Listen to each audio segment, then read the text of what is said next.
Pues muy buenas tardes a todos. Les damos una cordial bienvenida a estos seminarios de seguridad de la información que organiza nuestro grupo de trabajo de seguridad de la información, que es coordinado justamente por la maestra Esther Lugo, quien está presente con nosotros. Pero el día de hoy tenemos también algo bien padre, que nos va a hablar una colega, amiga, especialista llamada Andrea Vargas, la maestra Andrea Vargas, quien nos va a hablar de ciberseguridad desde una perspectiva de blockchain, o mejor dicho, blockchain y ciberseguridad, para lo cual, pues, le voy a pedir a nuestra querida Esther Lugo que ella tome el micrófono, nos la presente y en adelante, pues, ustedes sean cordialmente bienvenidos a este gran momento de aprendizaje. Gracias. Muchísimas gracias, José Luis. Muy buenas tardes a todos. Efectivamente, vamos a dar inicio a este webinar muy interesante que nos habrá de presentar la maestra Andrea Vargas. Les voy a leer un poco de su semblanza, un breve resumen. Bueno, pues la maestra Andrea Vargas es Developer Evangelist para la comunidad de Avalanche en Latinoamérica. Ella es licenciada en Actuaría y maestra en Ciencias en Computación por el Instituto Tecnológico Autónomo de México. Además, forma parte de una iniciativa que tiene como objetivo crear círculos de ahorro en blockchain. Tiene experiencia en el área de ciencia de datos y machine learning, trabajando en modelos de predicción y segmentación de mercados. Convencida que la revolución blockchain está más cerca de lo que aparenta, ha fijado su objetivo profesional para ayudar a contribuir al futuro de esta tecnología.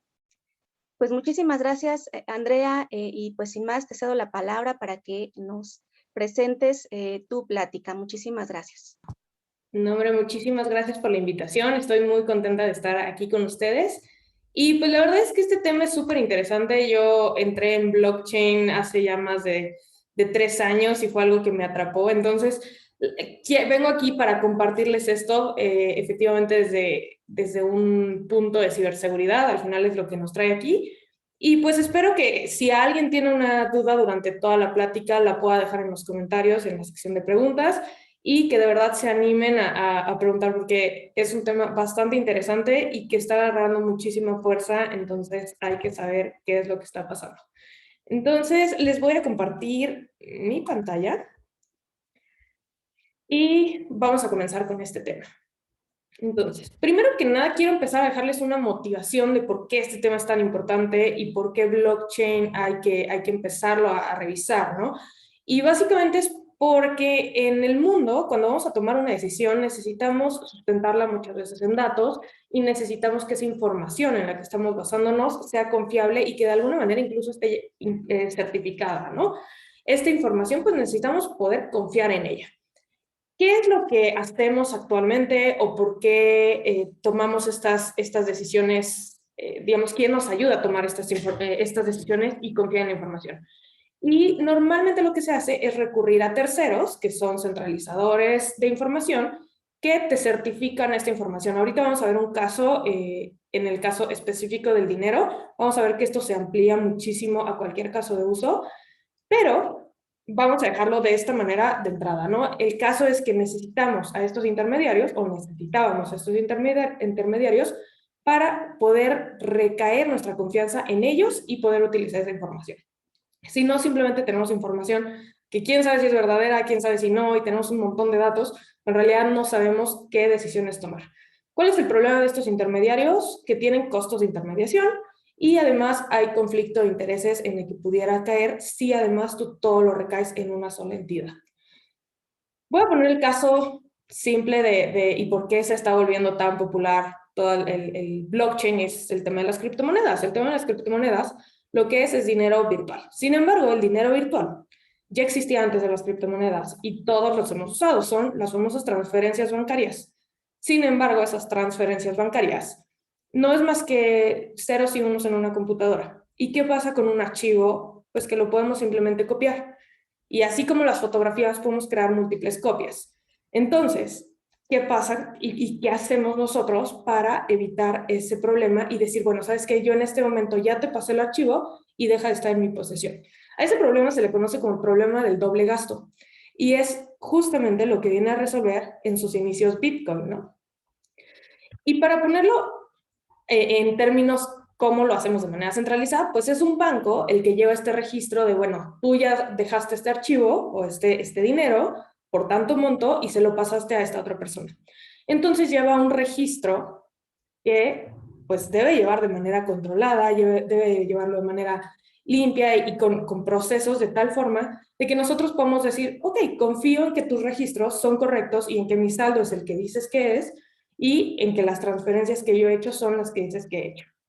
De tal forma que nosotros podemos tomar la confianza en esta institución y en sus registros. Si se dan cuenta, todo esto es registros. Simplemente es información que está almacenando un banco de todas las transacciones que se han hecho. El tema aquí es, como lo decíamos, tienes problemas de centralización de información. Y esto quiere decir que si de repente tú tienes a un banco o una institución financiera que decide hacer sus registros de forma inadecuada o que de repente hay un conflicto de intereses, ellos pueden alterar los registros para quedar en beneficio, ¿no? Esto fue un poco lo que pasó en la crisis del 2008 y por lo que, digo, vamos, en ese entonces hubo un tema de calificaciones a los bonos que eran bonos basura y les daban buenas calificaciones. A partir de esto, pierde mucha confianza el sistema financiero. Y todo por esto, ¿no? Porque en realidad no tuviste la seguridad de que puedas confiar en la información, ¿no? Al final todo esto se vuelve seguridad de la información. Entonces, lo que pasa entonces es que aquí viene blockchain. Blockchain lo que es un registro de información o una base de datos distribuida y compartida, donde la información se almacena y se replica en nodos alrededor de todo el mundo, de tal forma que no lo tienes en un solo punto y no tienes, digamos, un único punto de falla, ¿vale? Ahora, cuando tú tienes un montón de computadoras con información, necesitas que todas la tengan igual. ¿Por qué? Porque si no tienes un problema de consistencia. En este caso se utilizan los protocolos de consenso. Quien esté familiarizado con el tema de cómputo distribuido sabrá ya un poco de lo que les hablo. Aquí el protocolo de consenso, pues es simplemente todas estas computadoras poniéndose de acuerdo en qué vamos a escribir y qué no vamos a escribir en la base de datos. En especial porque puedes tener transacciones conflictivas, donde de repente intentes hacer este tipo de dobles gastos. Que tú digas, bueno, ¿sabes qué? Yo a Andrea le voy a enviar, no sé, 500 pesos a Alice y 500 pesos a Bob, ¿no? Y son esos mismos 500 pesos, ¿vale? En ese caso, todo el sistema necesita decidir si toma la transacción que va a Alice o que toma la de Bob. No puede haber una que diga la de Alice y otra la de Bob, porque si no tendríamos este problema de consistencia. ¿Sale? Ahora, cuando, digamos que esta es la capa simplemente de registro, de la base de datos. Sin embargo, ya tenemos un montón de computadoras distribuidas en todo el mundo, por lo que podemos tener una computadora gigante y simularla, que ese es al final el propósito del cómputo distribuido, ¿no? Simular una gran computadora en un montón de lados. Y como tenemos esta computadora, lo que vamos a hacer es poder establecer reglas específicas y programas que corren en esta máquina virtual, ¿no? Estos programas se le conocen como contratos inteligentes, que no son contratos en el sentido legal, ni son inteligentes en el sentido de que no hacen nada que tú no los programes, ¿no? Y con esto tú puedes automatizar los flujos de trabajo y no solamente hacer registros, no solamente hablar de transferencias, sino que también puedes establecer reglas de cuándo entra una transferencia y cuándo no. Por ejemplo, yo puedo poner una apuesta de si va a llover o no. Entonces metemos nuestros fondos aquí y si llueve o si se cumple cierta condición, entonces gana el que apostó que sí va a llover, ¿no? Digo, este es un ejemplo muy básico y muy simple, pero la complejidad de estos contratos inteligentes puede ser muy amplia, ¿vale? Entonces, vamos a ver ahora cómo esta gran computadora y todos estos registros mantienen los principios de ciberseguridad. Estos principios son integridad, que al final se refieren a que no puede haber ninguna modificación en la información y que además exista asegurar el no repudio. Esto quiere decir, si tú haces una transacción, no puedes decir, no, ese yo no fui, ¿no? Y que tampoco nadie la pueda hacer por ti, ¿no? Al final, esto se va a manejar con llaves criptográficas. Vamos a ver un poquito más adelante cómo funciona. Luego viene la confidencialidad, que es básicamente que la información pueda ser visible únicamente para quienes están autorizados para verla. Y esto lo vamos a ver un poquito digo, al final, si tenemos la información replicada en todos lados, pues cualquiera la puede ver, ¿no? Entonces, vamos a ver un poco cómo puedes hacerlo, también cómo puedes mantener temas de privacidad en cuanto a tu identidad, mantenerla confidencial, y el tema de disponibilidad, que es obviamente que puedas tener acceso a la información, ¿no? En cualquier momento. Y para esto vamos a empezar a ver un poco la estructura de blockchain, cómo es y cómo va a ir guardando este principio de integridad, primero para que no se almacene nada. Y podemos ver blockchain, se los voy a explicar de una manera rápida, simplemente para que empiecen a entender estos conceptos y por qué hay tanta criptografía detrás, ¿no? Cuando nosotros tenemos la blockchain, digamos que tiene una estructura de una lista ligada, y está ligada por los hashes. Al final el hash es una huella criptográfica sobre el contenido del bloque y toda la información. Y además, lo que es la gran maravilla es que y por lo que le dicen blockchain, cadena de bloques, es porque va a ir enlazando el hash del bloque anterior. De tal forma que si, por ejemplo, yo cambio aquí la información de la data, me va a cambiar el hash mismo, ¿no? Me va a cambiar este hash. El previo no cambia porque este bloque sigue igual. Pero este hash me va a cambiar y al final va a cambiar esta información, que va a hacer que cambie el del bloque 3 y va a cambiar todos los bloques subsecuentes. Ahora, este punto es bastante importante porque aquí data es un día. Sin embargo, bueno, es una palabra en realidad, puede ser una transacción, puede ser una regla del contrato inteligente, puedes cambiar cualquier información, ¿no? Entonces, esta es una forma de asegurar la integridad. Nosotros vamos a poder ver esta huella criptográfica al final del bloque. Ahora, esto es una copia, ¿sale? Esto, lo único que estamos viendo es lo que conserva un solo nodo en la red, una sola computadora, una sola copia de la blockchain. ¿En qué momento empieza a tener sentido hacer esto? En el momento en el que nosotros tenemos una red y en el que todos tenemos la misma cadena. Porque entonces, si de repente yo salgo con que, oye, yo tenía el hash del último bloque como B, pues todo el mundo te va a decir, no, ¿sabes qué? Es el A, ¿no? De tal forma que nosotros vamos a poder detectar cuáles son las copias falsas y desecharlas, ¿no?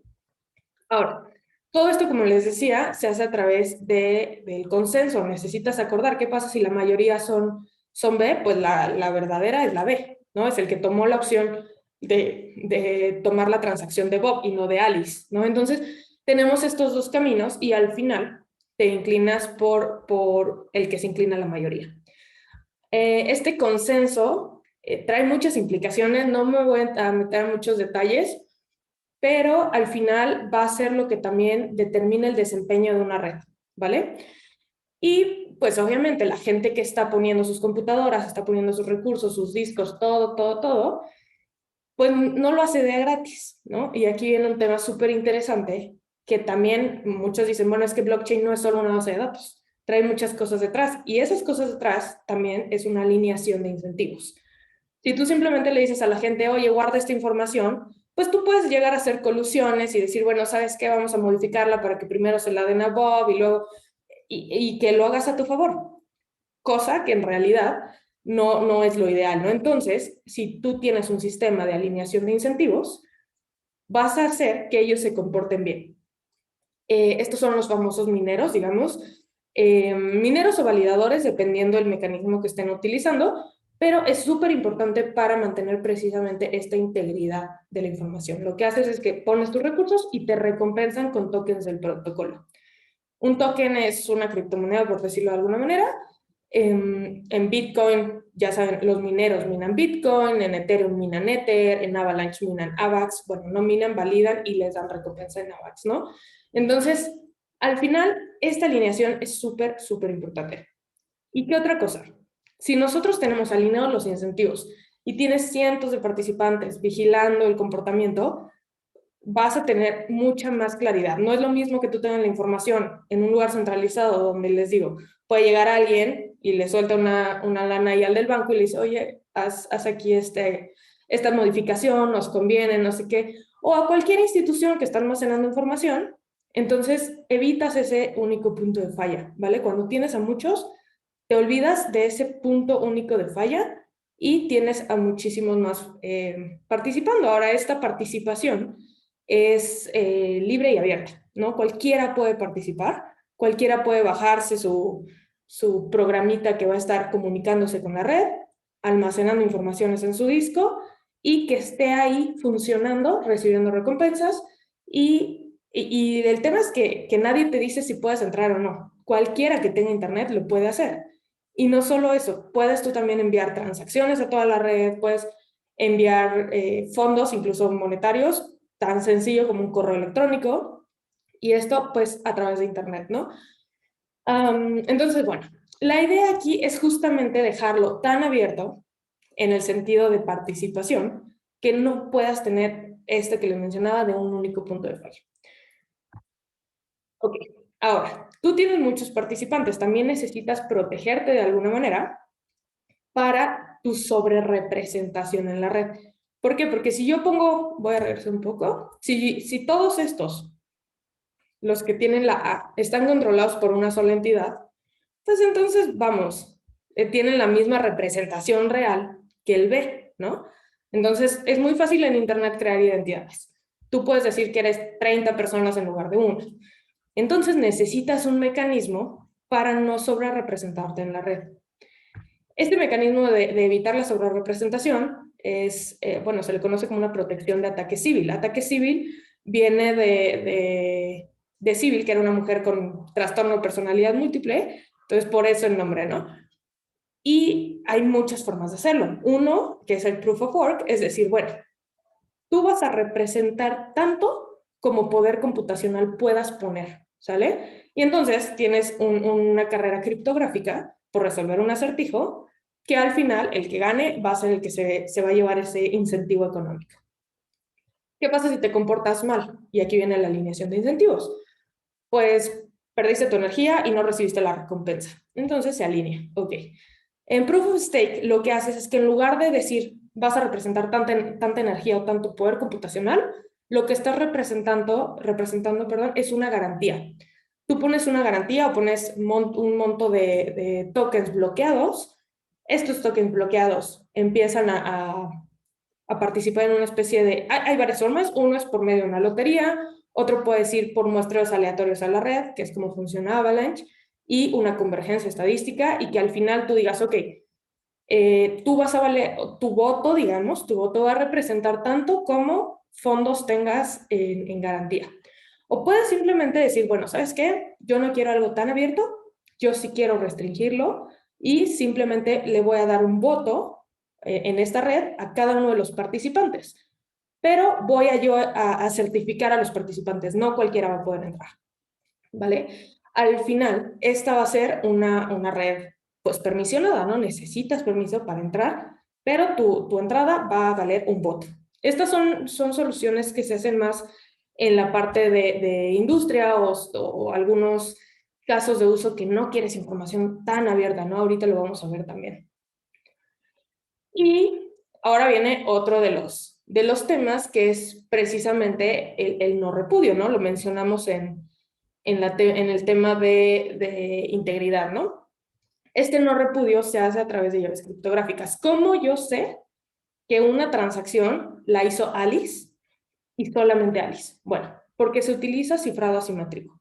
El cifrado asimétrico tiene una llave pública y una llave privada. Esto te va a servir, en la llave pública te va a servir para que los otros puedan corroborar que realmente viene una firma tuya, y la privada te va a permitir firmar transacciones, ¿vale? Y además desencripta los mensajes que te llegaron, cifrados con tu llave pública, ¿no? Entonces, este mecanismo de cifrado, digo, la parte de cómo viene el cifrado y los algoritmos de cifrado, normalmente se utiliza mucho las curvas elípticas, y es como lo que está como un poquito más de moda, pero al final es esto, ¿no? Al final tú tienes dos llaves, tienes una llave que, digamos, es como la parte de adelante de tu tarjeta, donde se la puedes dar a todo el mundo para que te deposite fondos y demás, y tienes la llave privada. La llave privada es al final la que va a controlar tus fondos, ¿ok? De tal forma que si de repente Alice envía una transacción, no puede llegar a decirle a la gente, ¿sabes qué? Yo no la hice. ¿Por qué? Porque está firmada con tu llave. Si la firmaste con tu llave, hay de dos. Una, que la hayas publicado y que alguien tenga la llave, y la otra es que lo hayas hecho tú, en cuyo caso tú tienes la responsabilidad de almacenar esas llaves de forma correcta. Lo decimos muchísimas veces, lamentablemente todo el tiempo hay de estos casos de gente que, digo, hay un montón de estafadores y te piden de repente tu llave privada, ¿no? Y hay gente que se las da. Entonces, tienen que tener también muchísimo cuidado cuando entran en este mundo cripto, en nunca compartir estas llaves privadas. Es como si le dieran su contraseña del banco y que además no van a poder cambiar. Entonces, le dan acceso total a sus fondos, a su información, a sus firmas. Todo queda pues en manos de alguien más, ¿no? Entonces, bueno, este es como se garantiza que nadie va a cambiar tus transacciones si tú no lo autorizas y que además si tú lo hiciste, no vas a poder decir que no estaba bajo tu responsabilidad. Ok, ahora, ¿cómo se usa y cómo podemos empezar incluso a ver algunos casos de cómo usar blockchain para aumentar la seguridad de la información? Y podemos empezar a ver esto como un mecanismo de capas. Tenemos primero la última capa, que es la blockchain, este sistema de almacenamiento de información y a nivel protocolo de comunicación entre las partes. En este caso, bueno, en el caso de Avalanche es la cadena C de Avalanche. ¿Y por qué la cadena C? Porque Avalanche es un ecosistema multi-blockchain. Vamos a ver ahorita también un diagrama que espero lo aclare, pero de entrada tú tienes una blockchain, pudiera ser también la blockchain de Ethereum, la blockchain de Bitcoin.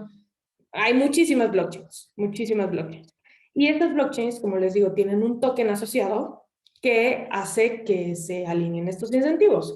En el caso de Avalanche es el AVAX, ¿vale? Sobre estas blockchains, tú tienes ya la computadora y escribes programas con estas lógicas específicas de negocios, ¿sale? Lógicas de cualquier tipo.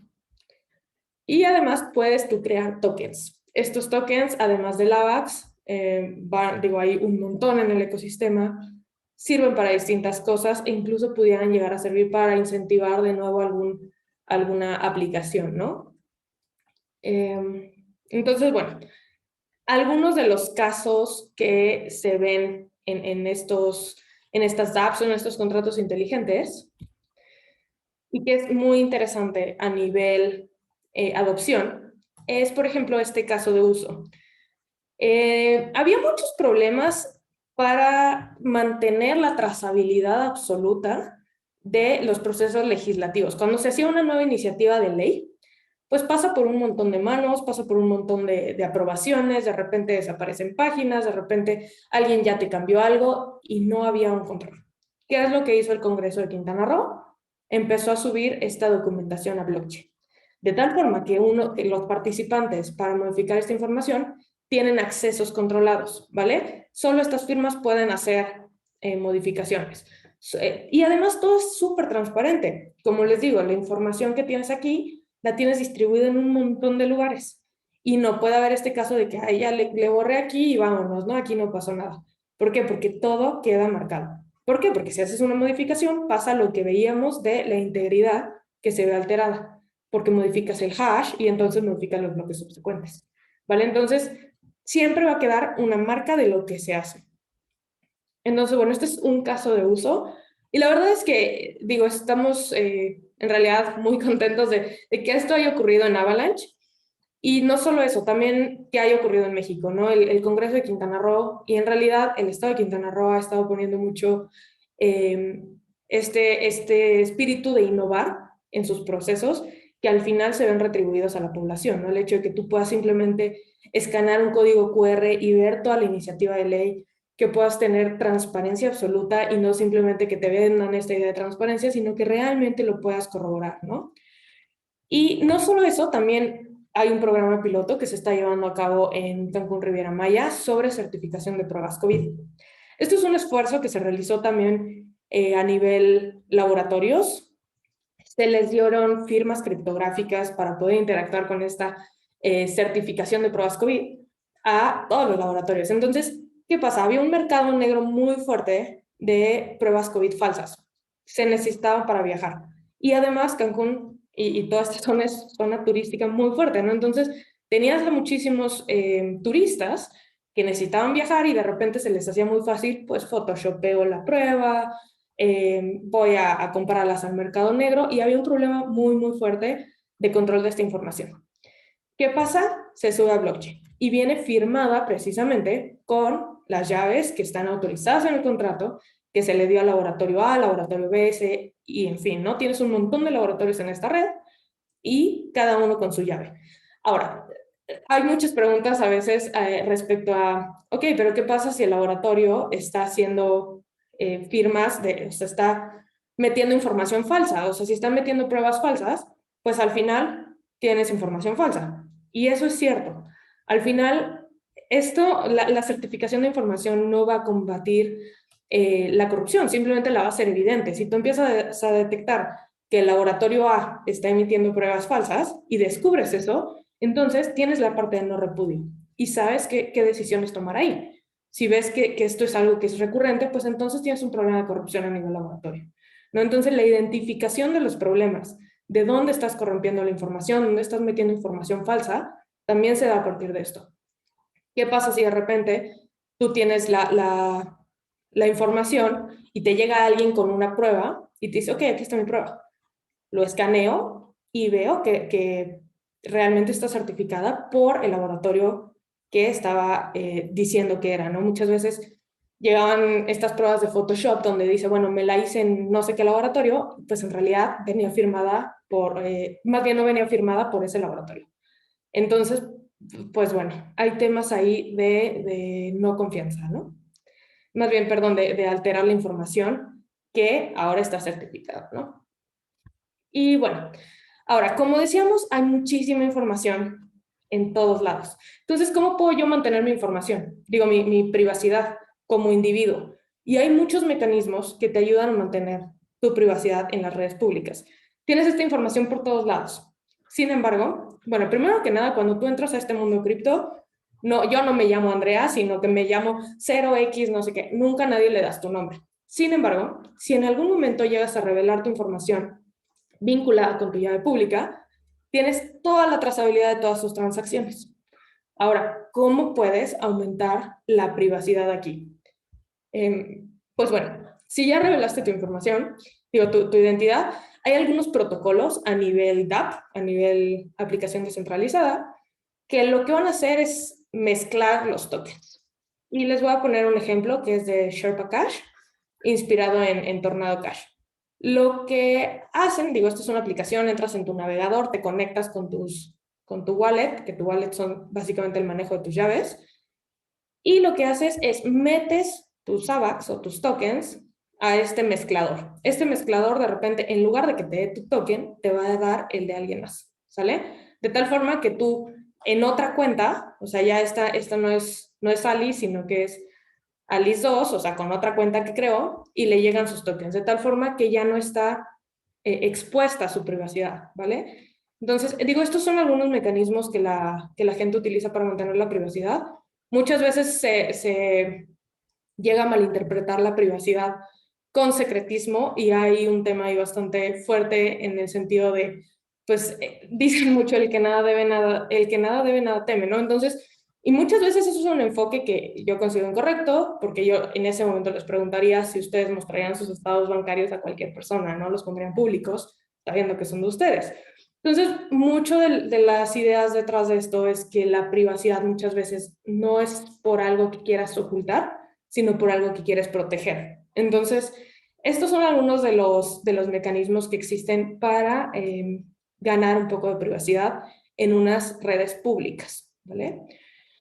Sin embargo, hay otra forma. ¿Y qué pasa si de repente tú no quieres que estén viendo los movimientos que existen en tu red y quieres hacer algo más, pues quizá institucional, algo un poco más a nivel empresa, a nivel empresarial, y quieres realmente que y les pongo este ejemplo, en el caso de Walmart, por ejemplo, utiliza estas redes, pero dices que yo no quiero que mi proveedor A de jitomate se entere del precio que yo lo estoy manejando mi proveedor B, ¿no?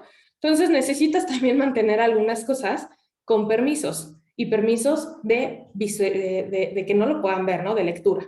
Entonces existen estas blockchains permisionadas. Estas blockchains normalmente, bueno, usualmente trabajaban como bajo silos, era algo como muy aislado, soluciones que principalmente impulsó Hyperledger, y esta es una iniciativa de Linux Foundation, y lo que haces es manejar este sistema de, bueno, la copia solamente lo tienen ciertos participantes en la red, que yo autorizo, hay una autoridad certificadora que pudiera ser el que está poniendo la red, y además tienes permisos específicos de lectura y escritura, ¿no? Tú sí puedes escribir, tú solamente como auditor puedes ver, en fin, no puedes tener ciertos roles. Esto en Avalanche lo llevamos a cabo por medio de las subcadenas, justamente para evitar el tema de trabajar en silos independientes. Como yo les decía en un momento, la cadena C es una donde puedes desarrollar estas aplicaciones, sin embargo existen otras dos. Esta cadena es justamente la cadena P, que te va a permitir crear nuevas cadenas.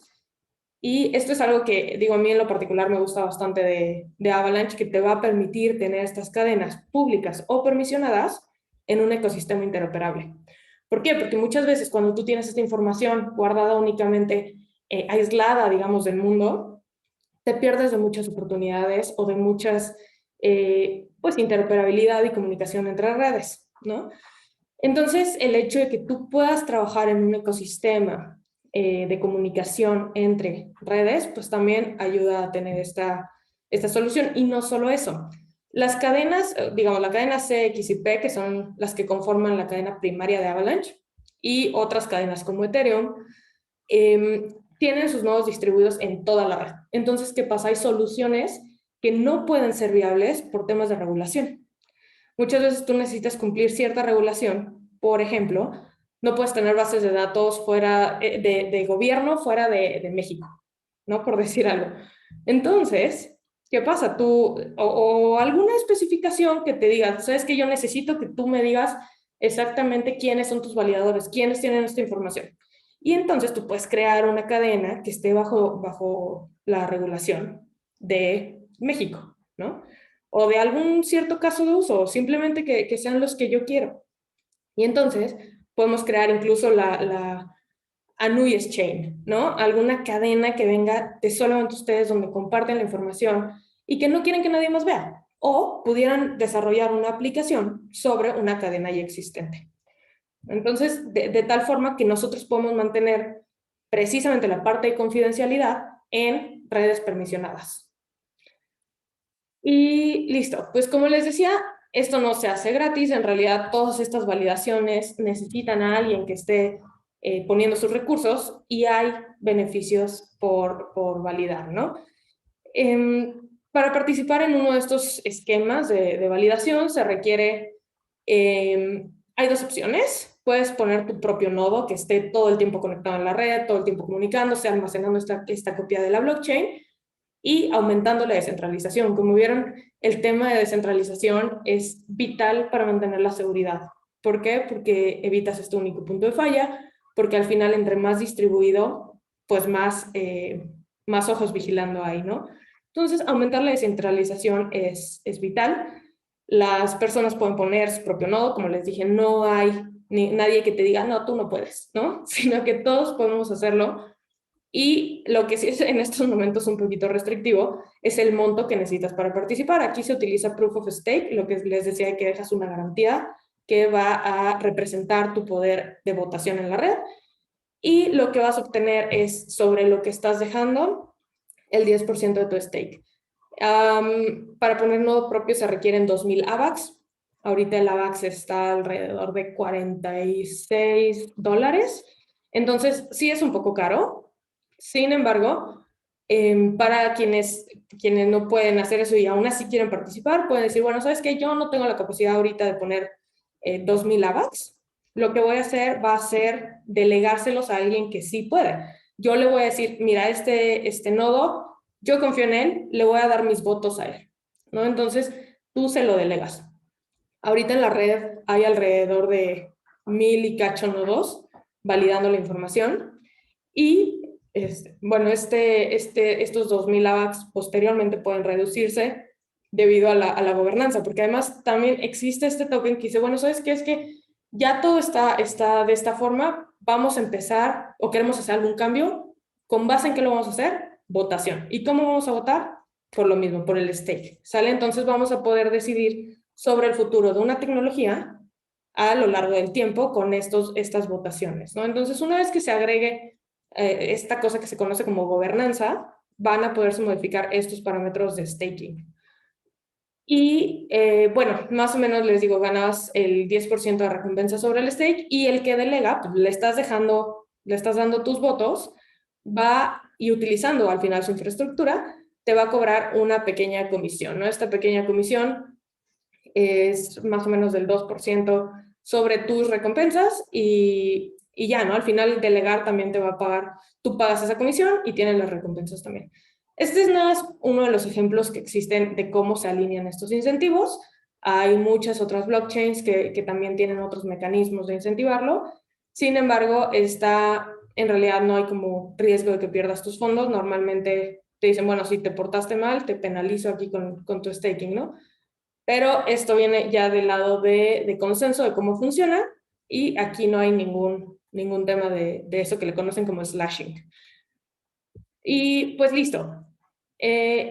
Con esto, digo, es una introducción bastante comprimida de lo que es blockchain y cómo puede empezar a usar. Vemos muchísimos casos de uso que empiezan ya a querer certificar la información, queremos mantenerla segura, queremos poder tomar decisiones con base en eso y poder decidir si confiar o no en una información, ¿no? Entonces, la verdad para mí es un tema que me encanta podérselos platicar y me encanta que ver cada vez más interés, no solo de la comunidad solo cripto, sino de casos de uso reales. Muchas veces esto se queda como, es que es cripto y se queda como en una burbuja.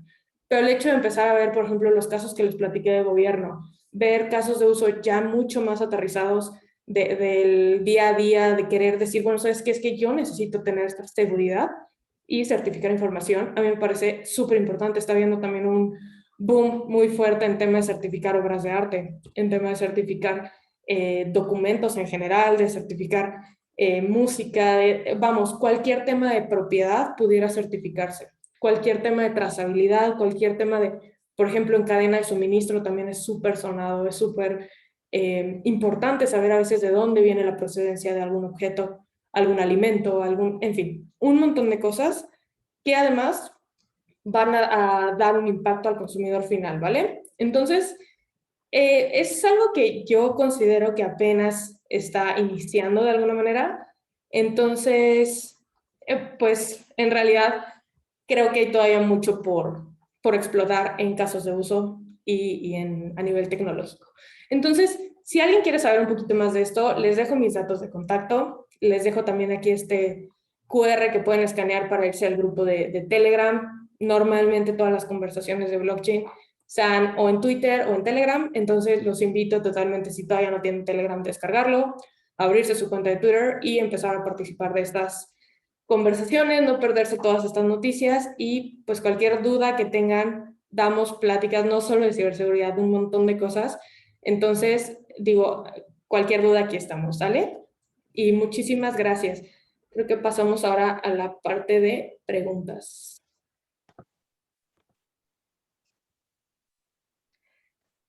Muchísimas gracias, maestra Andrea. Muy interesante la presentación. Efectivamente, nos llevaste desde el inicio, como hablando de lo más básico hasta estos últimos casos de uso en los cuales ya blockchain se está utilizando en cierta forma, bajo diferentes modelos, bajo diferentes circunstancias ya se está usando. Vamos a dar efectivamente pie a las preguntas y respuestas. Así que bueno, si me permiten, Laura Díaz nos pregunta, ¿cuáles son las mejores prácticas del blockchain? Ok, bueno, digamos que podría contestarte esta pregunta de distintos ángulos. No sé si hay algo en específico que quieres que resuelva. Por ejemplo, no sé, quizá en cómo manejar tus llaves, ¿no? Ese es un tema bastante importante cuando entras a este mundo. muchas veces te dicen, bueno, a ver, ¿cuáles son las mejores prácticas para guardar tus llaves? Hay distintos dispositivos. No sé si a eso te referías y si no es eso, por favor, avísame para que pueda contestarla, ¿no? De todas maneras, les voy a decir esto porque es importante que lo sepan si piensan entrar a este mundo. Y bueno, a ver, las formas dependen de lo que quieran hacer. ¿Por qué les digo esto? Si ustedes tienen fondos que van a estar moviendo muchísimo todo el tiempo y que los van a estar cambiando por tokens de otra cadena, que están moviéndolos mucho, pues les conviene tener una hot wallet. Existen distintos tipos de wallets o de mecanismos para almacenar sus llaves. Las hot wallets son estas que necesitan mover el dinero constantemente. Y existen también las cold wallets. Estas cold wallets son por ejemplo, las ledger o dispositivos de hardware que no están conectados todo el tiempo a internet y que les permiten, cada que vayan a firmar una transacción, simplemente la conectan, firman la transacción y listo, no se la pasa conectada a internet, ¿sale? Aquí normalmente guardas fondos que piensas dejar más tiempo, que quieres tener de manera más segura. Ahora, el estándar de estas llaves es que normalmente a ti te dan una frase mnemónica. Estas frases son frases de 12, 24 palabras. Y ahora, ¿cómo almacenas esas frases? Lo que nunca deben hacer es tomarles foto, porque de repente se les suben a la nube y ya están ahí circulando y de repente alguien se las cacha y entonces ya tiene acceso a todos sus fondos. Algunas prácticas es escribirla en papel, guardarla en algún lugar en su casa. Tienen que tener también cuidado en quién tiene acceso a estos papeles, porque dicen muy bien que el eslabón más débil en el tema de seguridad es el usuario. Entonces tienen que tener mucho cuidado con eso si van a estar almacenando sus llaves, que sea en un lugar seguro. Estos dispositivos de hardware también son una buena opción para tener, les digo, estos fondos que no van a estar moviendo muy seguido. Pero digo, depende mucho de lo que vayan a hacer, lo que les conviene. Pero lo que sí es, nunca den sus llaves privadas, por favor, porque de verdad que es más común de lo que ustedes creen. Y también les recomiendo tengan copias de estas llaves, porque también si las pierden, nunca nadie se las va a poder recuperar, ¿vale? Hay muchísimos casos e historias de terror que de repente hay una historia de un señor que dice, bueno, compró Bitcoin en no sé qué año, hace muchísimo tiempo cuando valía nada, y de repente dejó sus llaves en un disco duro, se lo olvidó, tiró el disco duro a la basura y dicen que por ahí andan los basureros de no sé dónde buscándolo, ¿no? Entonces, digo, es una historia que hay muchas como esas. Entonces, guarden una copia en su casa, si tienen alguna caja fuerte, guarden una copia de esas palabras. Esas palabras siempre les van a recuperar la wallet, el acceso a la wallet. ¿Vale? Muchísimas gracias, Andrea. Ahorita que Laura nos escriba si por ahí fue la respuesta. Muchísimas gracias. Adelante. Muy bien, a ver, tenemos otra pregunta también de Hugo Pablo y creo que está haciendo una comparación bastante interesante. Nos dice, entonces sería como autorizar, estamos hablando del tema de esta parte de negociación en la red, dice, entonces sería como autorizar poner una antena celular en casa y que te paguen por ello. Nada más aquí te pagan por un Bitcoin, ¿cierto? Es decir, por la minería. Ok, mira, depende mucho el protocolo. Hay protocolos, por ejemplo, en Bitcoin tú no puedes minar con tu celular, ¿no? Bitcoin tiene este protocolo tus votos van a valer tanto como valga tu poder computacional. Entonces tienes granjas de mineros que se dedican a eso con hardware especializado y carísimo que va a estar funcionando. Entonces, para entrar a ese tipo de sistemas es bastante más caro que simplemente poner una antena de celular. Hay algunos protocolos que te lo permiten. En Avalanche el requerimiento de hardware no es muy alto, sin embargo, el protocolo, por ejemplo, está acotado al hardware. Entonces, si tú quieres tener una red muy rápida, pon validadores con buen hardware. ¿Quieres tener una red más o menos? Bueno, puedes ponerlos, no sé, hasta en una Raspberry. El punto es, sí puedes tenerlo. Yo llegué, de hecho, a tener un nodo validador en mi casa con una Raspberry.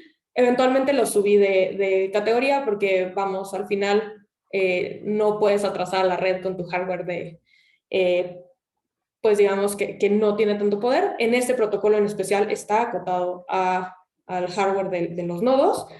En Bitcoin es por poder computacional. Hay varias cosas que tomar en cuenta, unas a nivel protocolo y otras a nivel incentivos. En el caso de Bitcoin es a nivel incentivos, necesitas poner mucho hardware, y porque la complejidad y todos están participando, entonces sube la carrera y se dificulta más, entonces es más complicado, pero sí hay algunos protocolos que te lo permiten y te lo pagan no necesariamente en Bitcoin, te lo pueden pagar, por ejemplo, si tú pones uno en Avalanche, te lo pagan en AVAX, ¿no? Entonces, y no solo necesitas tener tu antena, sino que realmente puedes tener puedes delegar esos tokens a alguien más, ¿no? Si estás interesado también en saber cómo hacerlo, escríbeme y te mando una guía, ¿sale?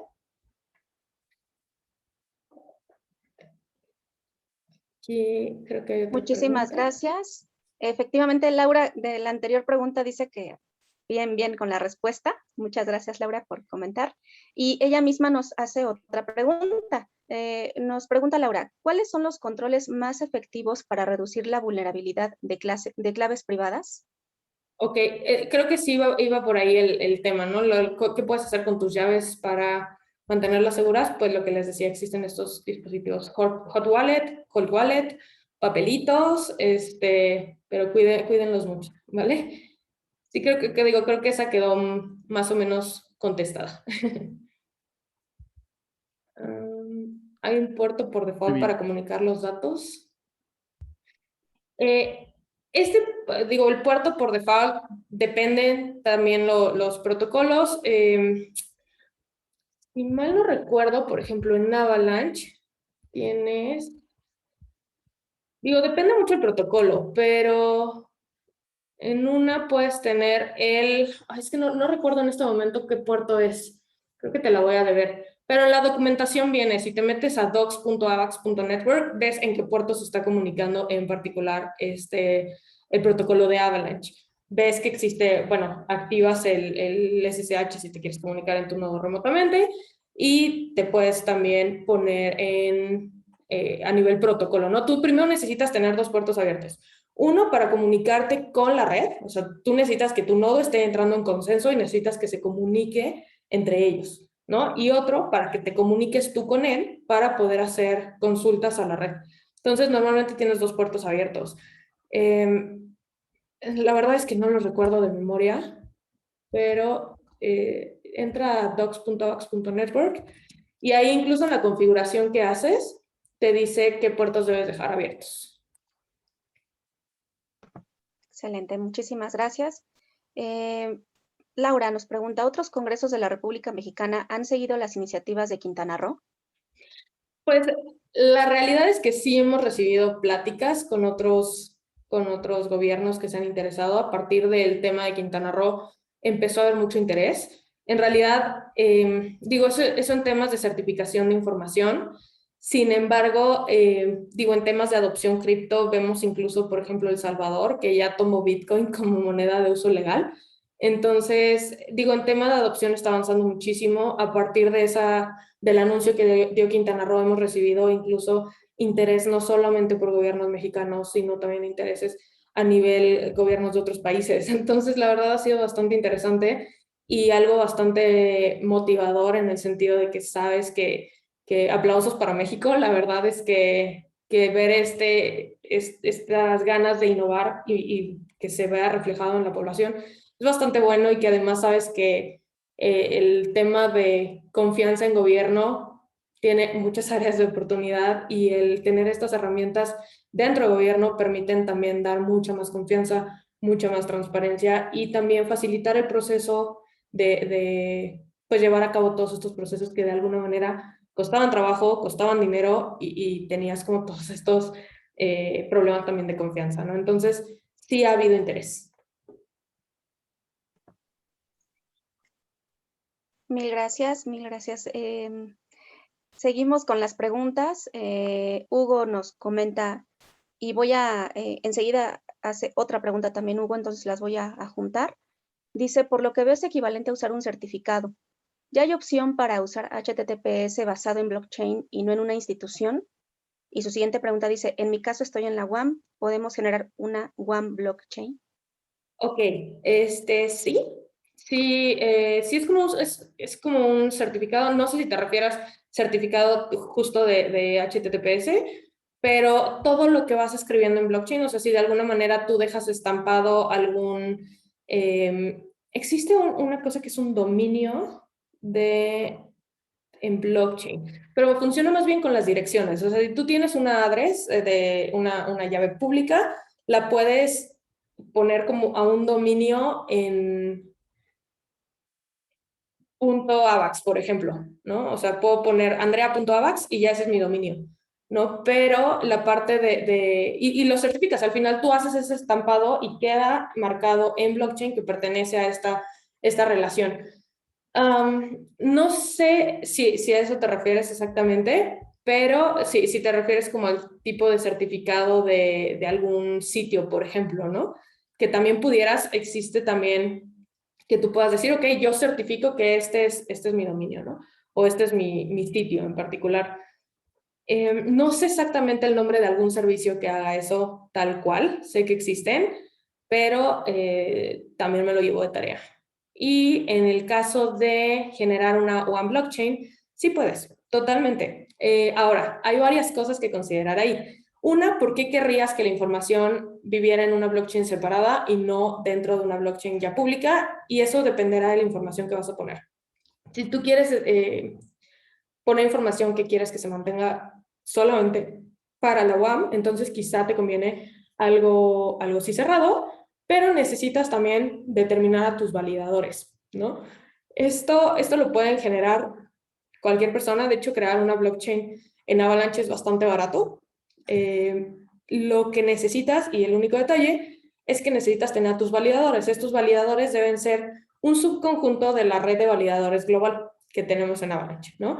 Entonces necesitarías que esos, ya sea que tú tengas N validadores que estén validando tu red, es decir, asegurándola, o que tengas un mecanismo de incentivarlos, ¿vale? Entonces tú puedes tener una blockchain, o la One Blockchain, donde todo el mundo puede validarla y tener, bueno, les vamos a dar, no sé, becas. Yo qué sé, ¿no? Digo, por decir algo, necesitas encontrar una forma de incentivar a tus validadores. Entonces, ya sea que la hagas cerrada y que tú tengas el capital para poner esos validadores, o que la hagas pública y entonces escribas, digo, determines los incentivos que les vas a dar, ¿vale? Ok, muy bien. Gracias, Andrea. Igual a nuestros asistentes les recuerdo también que pueden tomar la palabra si es que quieren hacer su pregunta de viva voz. Solamente tienen que ahí levantar la mano y les damos la palabra con todo gusto. Tenemos aquí otra pregunta también que nos hace Laura. Nos dice, ¿quiénes son los grandes ganadores del blockchain?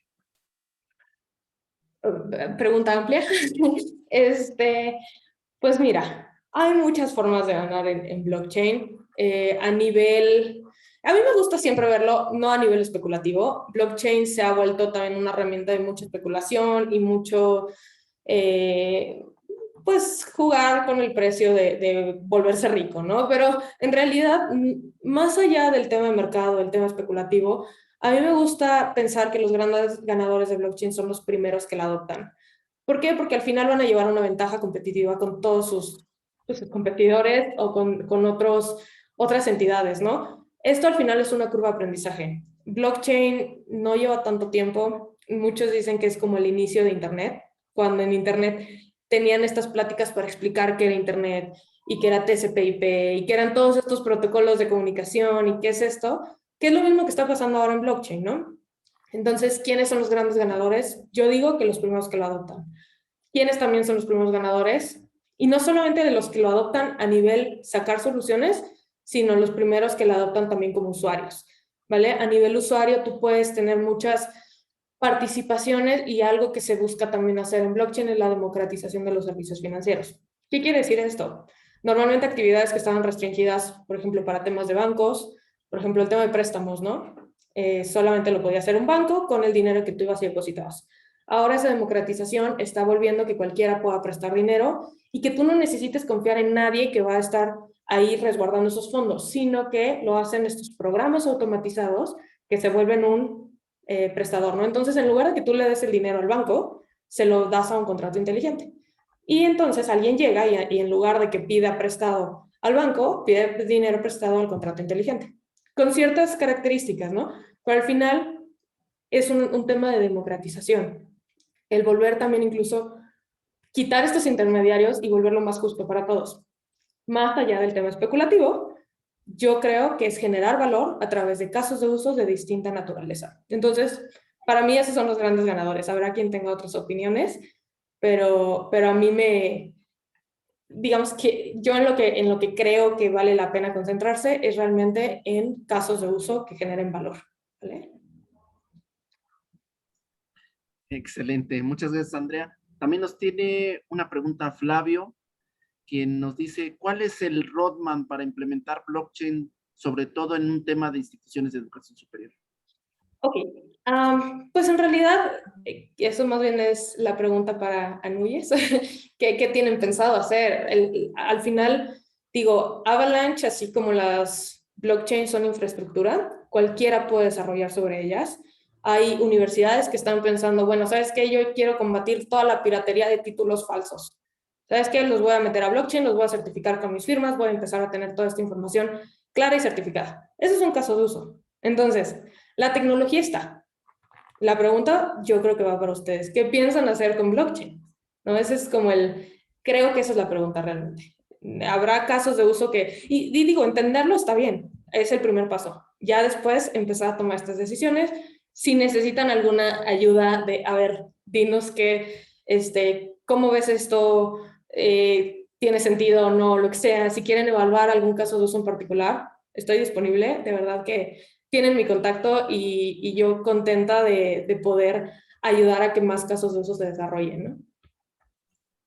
Efectivamente, es un área de oportunidad ahí interesante. Hay esfuerzos aislados en algunas universidades que ya han implementado algún tipo de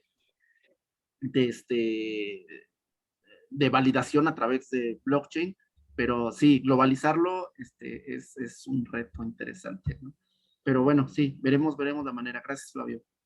Y sobre todo, y enfocado a esta pregunta, también Hugo Pablo nos dice si hay plataformas de open source para la implementación. Todo esto es open source. Todo blockchain es open source. En realidad, creo que les puedo poner aquí en el chat text.avax.network. Ahí está la documentación. Normalmente el código que se hace es en Solidity, es muy parecido a JavaScript, sí tiene algunos detalles, más que nada el enfoque y el paradigma de programación es orientada a contratos, estos contratos son estos programas, en fin, sí tiene como varias cosillas, todo es abierto, todo es transparente y eso es algo que está increíble en esto. De hecho, la pregunta de hecho es muy buena porque como cualquiera puede desarrollar, cualquiera puede meter cualquier contrato, venderlo muy bonito y que en realidad no haya nada. ¿Me explico? Entonces, algo muy importante es precisamente la transparencia también en estos contratos. Como tú tienes instanciado o más bien tienes replicado este contrato en todos los lugares, en todas las blockchains, es totalmente transparente. Tú puedes auditar el código, puedes revisar el código, puedes lo que quieras, incluso puedes copiar el código, ¿no? Entonces, hay muchos proyectos que nace un proyecto y dicen, bueno, me gusta, pero le haría esta modificación. Entonces lo copian, hacen la modificación y salen con el proyecto B. Entonces, de alguna manera está súper bien que puedas corroborar esto. También, digo, todo se vuelve open source, todo se vuelve totalmente transparente y también te deja un poco de responsabilidad a ti como usuario, ¿no? Porque también si tú entras a un protocolo que el código tenía algún error, tiene algún problema, tiene algún backdoor, pues entonces no va a haber tampoco nadie que te defienda. Y es un poco como el viejo oeste en ese sentido. Todavía la regulación no ha alcanzado a blockchain, es un poco complicado hacerlo porque vive, como les digo, en Internet. ¿Cómo regulas Internet? Está un poco complicado. Entonces, es muy transparente, pero sí deja un poco de responsabilidad también en el usuario, ¿sale? Investigar siempre dónde metan su dinero, investigar en qué están invirtiendo, investigar en qué están utilizando, ¿sale? Es el labor de ustedes también. Muchísimas gracias, Andrea. Tenemos otras preguntas. Las siguientes son de Alejandro Ortega. Voy a leer las dos primeras que están muy relacionadas. Dice, ¿el costo de la implementación de blockchain de qué depende? ¿De la infraestructura o de la aplicación? Con respecto a la pregunta anterior, me refiero a qué se lleva el mayor costo. Ok, pues depende mucho en dónde lo vayas a desarrollar. Existen, y depende qué sea lo que vayas a desarrollar. Si tú vas a desarrollar una blockchain, pues necesitas pensar en tus validadores, en tu sistema de incentivos, pensar en un montón de cositas que están alrededor. El diseño, bueno, a ver, ya pensando en, a ver, costos de literal cuánto me toma, sin pensar en el tema del desarrollo, depende mucho la plataforma, ¿no? Por ejemplo, en Ethereum, cualquier transacción que tú hagas es carísima porque la red no escala, ¿no? En Avalanche es mucho más barata y mucho más rápido. Si tú quieres, algo importante también es, existen ambientes de desarrollo. Si tú vas a hacer toda la parte de desarrollo, puedes obtener fondos de prueba en una red de prueba y puedes hacer todas las pruebas que quieras gratis, ¿no? Bueno, gratis, les tienes que pagar a tus desarrolladores, ¿no? Pero, digo, esos temas de costo no es tanto de que te lo cobre el protocolo, ¿sale? El protocolo te lo cobra también para evitar el spam. Muchas veces evitar este problema de spam lo solucionas con los fees, ¿no? Con las tarifas que cobras. Cada transacción en blockchain te cuesta, dependiendo la blockchain te cuesta más o te cuesta menos, y desarrollar estas plataformas, pues son interacciones al final en la blockchain, ¿no? Es escribir estas transacciones de las reglas y es escribirlas, y al final si tú alteras el estado de la blockchain, tienes que pagar algún costo, ¿sale? Entonces, si vas a hacer infraestructura, también depende de la blockchain, depende incluso tú puedes desarrollar una aplicación sin tener tus nodos.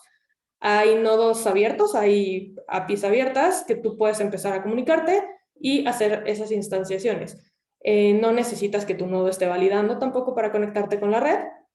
Simplemente, pues necesitas, vamos, infraestructura no es que tú necesites mucho para desarrollar una aplicación, pero sí, creo que diría que lo que más te costaría es toda la parte de diseño de producto, toda la parte de viabilidad de caso de uso y pues la curva de aprendizaje que lleva a meterse a esto, ¿no? Creo que eso es lo que más tiempo lleva en particular y pues digo, también creo que vale la pena probarlo y como dije anteriormente, pues ser de los primeros, ¿no? Sí, de hecho, también nos comenta Alejandro si hay programas en software libre que ayuden a la implementación de las blockchain. Sí, esta, digo, es muy parecida a una que estaba por arriba, igual y vale la pena que revisen la documentación de blockchain, digo, de Avalanche. La verdad es que algo que empezó a tener como mucha tendencia en el desarrollo de blockchain es que desde que salió Ethereum, a ver, un poquito de historia rápida, salió Bitcoin lo único que permitía es hacer transferencia de valor, envíos de A a B y listo, y ya. Sale Ethereum, que Ethereum se vuelve esta computadora distribuida que tiene soporte de contratos inteligentes y lógica de negocio que puedes implementar ahí. Y a partir de esto hay un boom de desarrollo, ¿no? Empiezan a haber muchísimos casos de uso. Y posteriormente, bueno, no todas, muchas de las blockchains quieren tomar toda la curva de aprendizaje que ya pasaron los desarrolladores y lo que hacen es decir, bueno, ¿sabes qué? Yo tomo la máquina virtual de Ethereum y la pongo con mejoras, lo que les decía, ¿no? Entonces, hay muchísima información de cómo desarrollar en Ethereum que pueden utilizarla, por ejemplo, para programar en Avalanche, para programar en muchas otras blockchains que van a mejorar el desempeño de Ethereum. Digo, Ethereum lo queremos mucho porque nos trajo todo esto y fue el inicio también de esta computadora distribuida y con un montón de cosas. Sin embargo, tiene problemas de escalabilidad y uno lo que quiere es al final que estos casos de uso sean pues benéficos para la mayoría. Entonces, mucho de desarrollo que vas a encontrar va a ser de Ethereum, todo es trasladable a esto, a Avalanche, por ejemplo, ¿no? Entonces, todo es libre, todo es transparente, hay incluso instituciones que se dedican a establecer estándares que ya están probados de seguridad. Por ejemplo, tú creas un token y al principio de verdad que era el viejo o sea, pero mal, ¿no? O sea, en el sentido de que sacabas un código y te lo hackeaban luego, porque encontrabas un montón de vulnerabilidades. Entonces hay instituciones, por ejemplo está OpenZeppelin, que te dice, bueno, si tú vas a crear un token, aquí está el estándar, haz una instancia de este estándar, ponle tu nombre y listo, ¿no? O sea, ya tienes el token. ¿Por qué? Porque ya tuvimos verificaciones de los problemas de ciertos ataques que se volvieron muy famosos, de que de repente tenías algún problema de underflow o de overflow en tus datos, en tus números. Entonces, todas esas cosas ya están contempladas y se ha pasado una curva de aprendizaje bastante densa, entonces creo que vale la pena retomar esos conocimientos y aprovechar todo lo que ya se hizo del lado de Ethereum para aprovecharlo al máximo, ¿no? Está perfecto, gracias, Andrea. También tenemos otra pregunta de Oscar Robles. Nos dice, muchas gracias por la presentación. ¿La red de Avalanche es una DLT permisionada?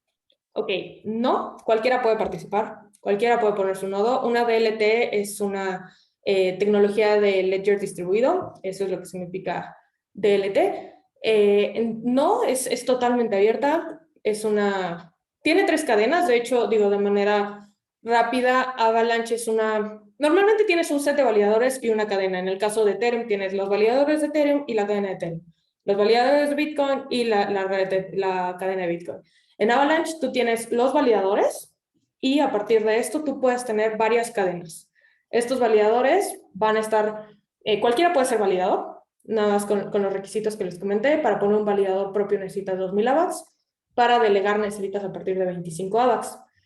Y aquí tú puedes crear nuevas blockchains. Así que tú podrías ver Ethereum, por ejemplo, como una capa 1 de blockchain de información, y a Avalanche lo puedes ver como una capa 0, ¿no? Entonces, tú puedes tener varias blockchains sobre Avalanche y validar de acuerdo a lo que quieras, ¿no? Si de repente tú quieres validar la cadena que tenían ahí de la WAM Chain, entonces también puedes volverte validador si la WAM Chain decide abrirlo, ¿no? Y que esté sobre Avalanche. Al final, Avalanche es un ecosistema multiblockchain y tú puedes participar mínimo públicamente en las 3, ¿no? En la cadena P, en la cadena X y en la cadena C, que son las 3, la cadena primaria.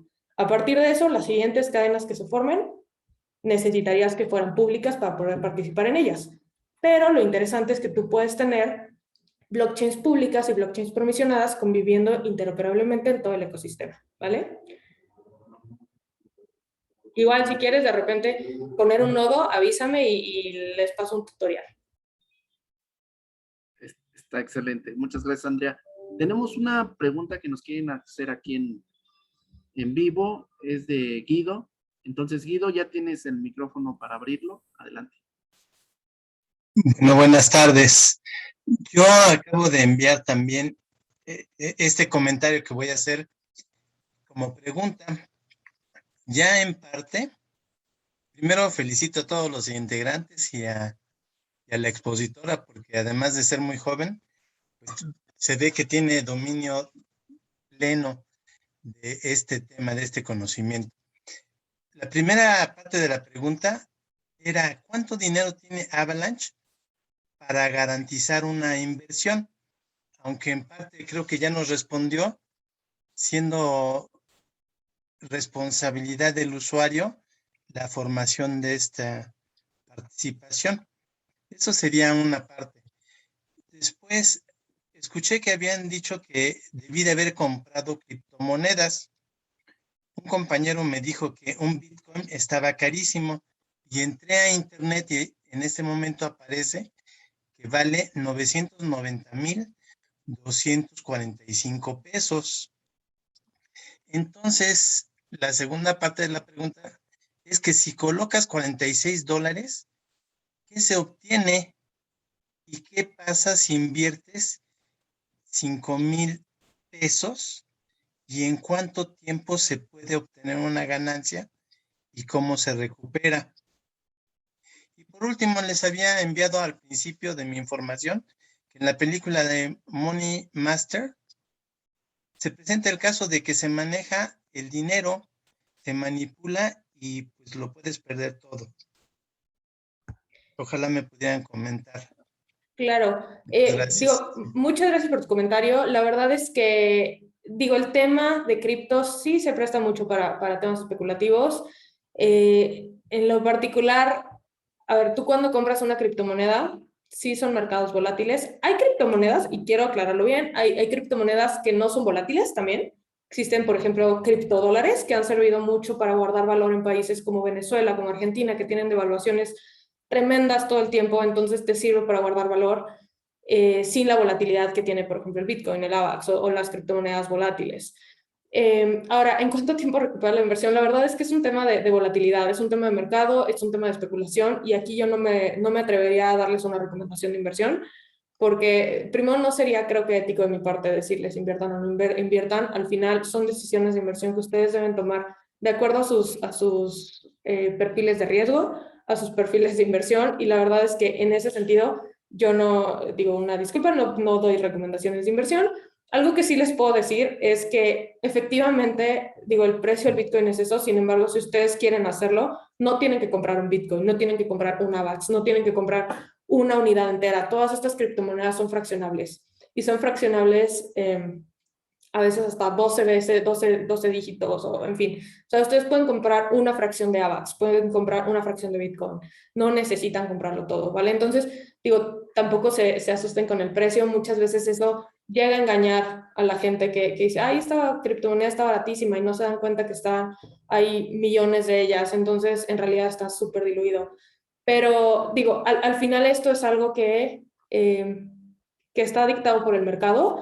A mí me gusta más en realidad ver blockchain como una herramienta para generar valor a nivel negocio, a nivel institución, a nivel usuario, más allá que generarla a nivel inversión. Por supuesto que hay mucha gente que es lo que quiere escuchar, y hay foros para eso. Hay foros de trading, hay foros de oye, ¿cuáles son tus especulaciones? ¿Cómo ves las gráficas y demás? La verdad, eso se los dejo a ellos. Creo que si es algo en lo que tienen interés, pueden unirse. Tenemos canales también de trading de Avalanche que no son oficiales, porque la verdad es que es algo que nosotros como institución, como empresa, que al final, digo, yo vengo de Avalabs, y no es algo que nos podamos meter, incluso por temas regulatorios.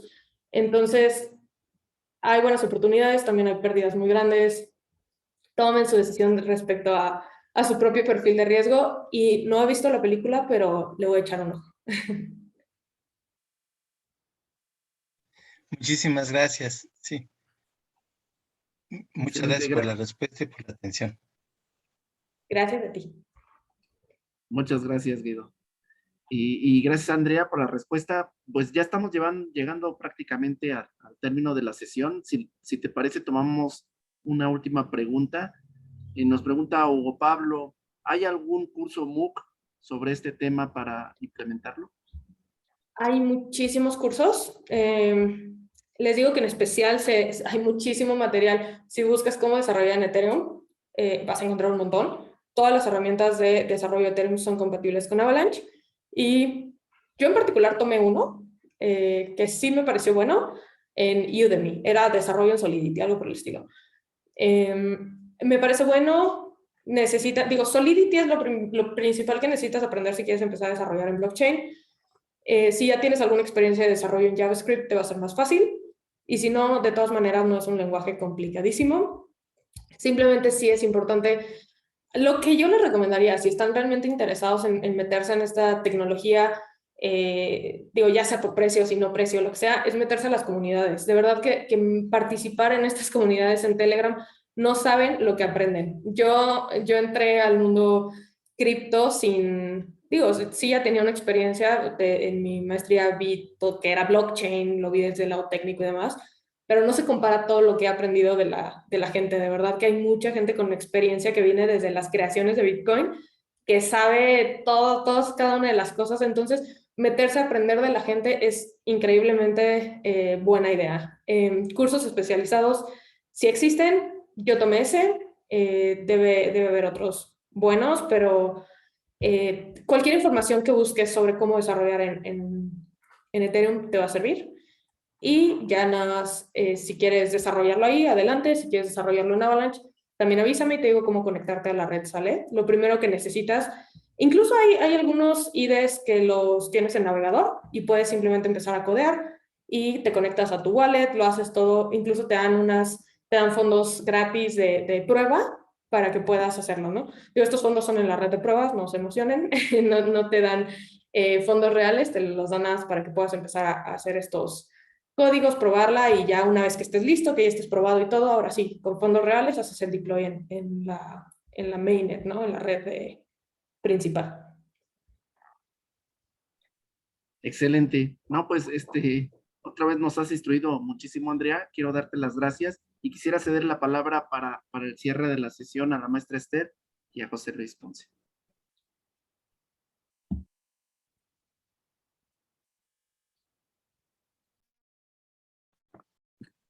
Adelante, Esther, por favor. Sí. No, pues muchísimas gracias, Andrea. De verdad, efectivamente nos has dado una cátedra de blockchain. Me ha gustado mucho la presentación porque nos ha llevado de la mano de los diferentes conceptos, a la vez que nos estás explicando en la práctica los diferentes también casos de uso que ya se están implementando y sobre todo también desde este punto de vista de la ciberseguridad, que es uno de los elementos que a nosotros nos interesa muchísimo en el grupo. Estos aspectos, como bien nos hablaste de la descentralización, la forma en que se van salvaguardando los principios de la seguridad de la información, la integridad, la confidencialidad y demás, pues es muy interesante también que nos comentaste los blockchain que se pudieran llamar públicos, los que se pudieran llamar también privados, y como lo decía antes, la actualidad en su uso.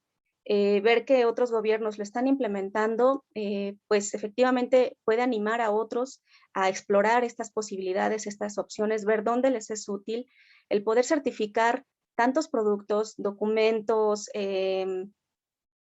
como lo comentabas, incluso alimentos, productos, es lo que le da certeza al final de cuentas al usuario final que van a llegar a sus manos esos elementos, ¿no? Entonces, pues muy interesante, estamos muy agradecidos y muy contentos de que nos hayas podido acompañar, Andrea.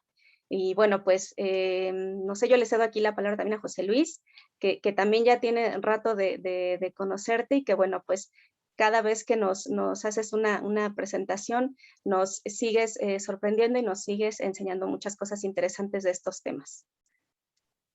No, hombre, muchas gracias. Pues darte las gracias a ti, Andrea, nuevamente, por instruirnos mucho y sobre todo eso que comentamos al principio, ¿no? Provocar. Creo que esa es la clave. Provoquemos. Creo que amerita, tuviste un gran quórum, muchos conocidos, Gracias. colegas, incluso por ahí de otros países, por ahí vi, bueno, que son mexicanos, pero están en otros países y la verdad, fantástico, ¿eh? Fantástico. Pues agradecer y pensar que pues es solo una charla. O sea, es tanto el tema y tanto lo que hay por delante, o sea, estas áreas de oportunidad y sobre todo, pues de entender, ¿no? Identificar áreas de oportunidad, bien le comentas, esos casos de uso, eso que genera valor, pero también tener esa visión compartida, ¿no? De cómo podemos conjuntamente solucionar problemas y generar esas soluciones y generar casos de uso, ¿no? Justamente, yo creo que si compartimos esto desde distintas perspectivas, incluso muy técnica, de negocios, muy académica, de investigación, se puede hacer una red muy padre. Yo sigo inspirado con la Red Nacional de Blockchain en Argentina, que la hicieron las universidades. Entonces, sigo teniendo mis insomnios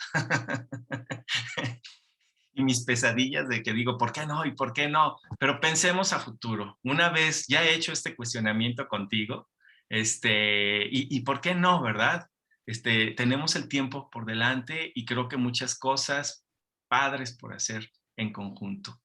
Pues cerramos la sesión porque no queremos abusar del tiempo tuyo ni de los colegas que se han conectado y pues cerremos pensando en lo que podemos hacer, pensando en las áreas de oportunidad, pero sobre todo en generar una visión conjunta, ¿no? Para solventar muchas problemáticas que tenemos y que tenemos que pues resolver ya, sobre todo con estos cambios tan rápidos que se están dando.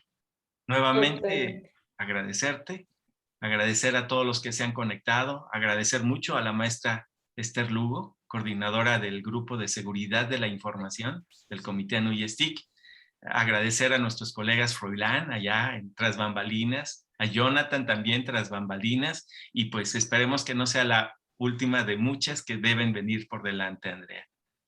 Muchísimas gracias por la invitación, de verdad, como lo mencionas, esto es una sola plática, el mundo de cripto es enorme y yo encantada de poder tener esta plática con ustedes y más adelante otra plática y si de repente alguien tiene una duda, de verdad, con toda confianza, búsqueme, yo estoy en la mayor disposición, como lo leyó Esther en mi CV al inicio, fijé realmente poner... contribuir al desarrollo de esta tecnología y pues aquí estoy, entonces tómenlo como eso, tómenlo como unas puertas abiertas donde pueden llegar y preguntar lo que sea y si no lo sé, voy a buscar cómo ayudarles, ¿sale? Entonces, muchas gracias por esta invitación y pues ahora sí que, como dices, a crear una visión compartida y pues darle todos para adelante juntos. Excelente. Les damos a todos nuevamente las gracias y que tengan excelente tarde-noche. Muchísimas gracias y muy buena tarde también a todos. Hasta luego. Gracias, hasta luego.